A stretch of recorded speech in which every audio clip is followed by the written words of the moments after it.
Hi, I'm Patty Lovett-Reid, and welcome to Take Charge Now. I started this channel with the purpose of helping Canadians like you thrive, not just survive, because it's never too late to take charge of your future. Let's dive in. I love to set goals, fitness goals, family goals, and even financial goals.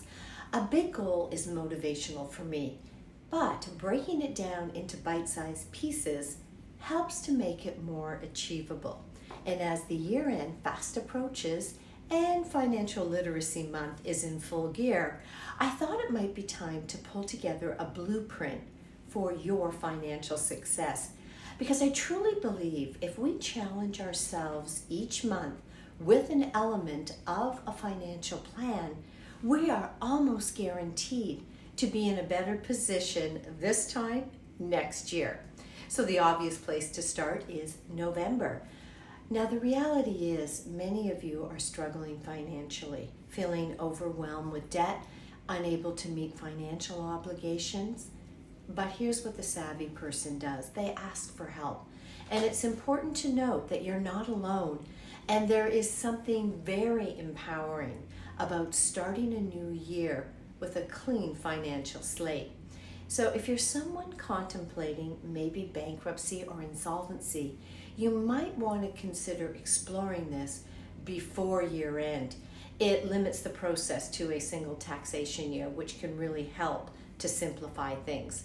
As we roll into December and before the end of December, consider getting what we call the biggest bang for your buck by contributing to your RSPs, your RESPs, tax-free savings accounts.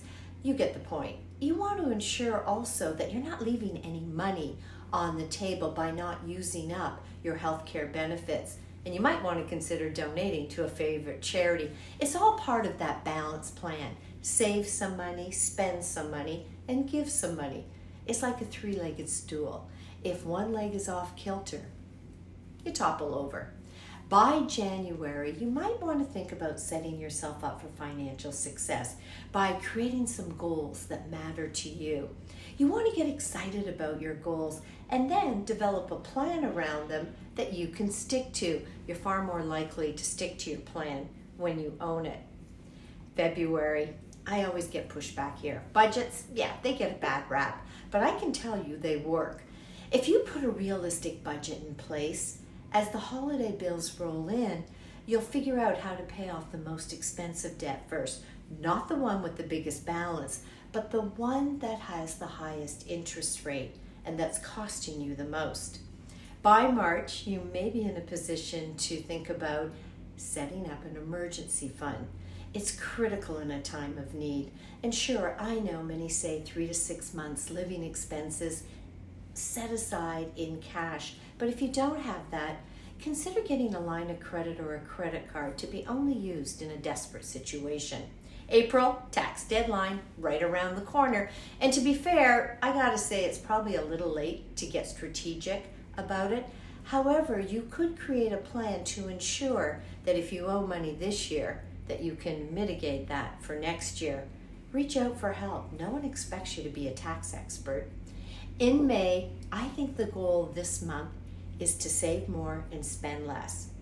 Ask yourself, could you shut down mindless spending and clarify the differences for your household between financial needs and financial wants? You may want a new car, but do you really need one? In June, if you haven't already done so, automate your life. Yes, set yourself up for financial success by having bill payments, savings, all of it come directly out of your bank account, either weekly or bi-weekly. Now we've hit June, and some people may feel that they don't need life insurance. But what I can tell you is everyone should ask themselves, if something were to happen to me today, would my family be okay? How you answer that question often dictates how much and the type of insurance you might need. Life can change literally in a heartbeat. Insurance will not lessen the heartache of losing someone. However, it may help you get through a really difficult situation, at least financially. By July, you're thinking of holiday plans. Why not plan a staycation this year and explore your own backyard? What I've learned is that many people will not go into debt for experiences. They may go into debt to retrain themselves, invest in themselves, grow a business, acquire an asset, because they get it. Debt can be a never-ending sinkhole. Stay home.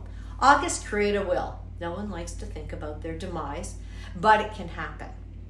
Think of a will like a love letter to your family when you're no longer here. If you've created a will, you want to ensure that your family dynamics have not changed. The tax laws are still the same. And if you don't think you need a will and you don't think your family will ever fight, they will. When you're gone, the odds are that there will be some discussion of things being done unfair, and you can't come back and correct it. In September, hit the books. Maybe consider upgrading your skills to advance your career, ultimately with the goal of increasing your pay. By October, review, revise, and reflect on what's gone well over the past 12 months. Before you move forward, could you be mindful of holiday spending this year?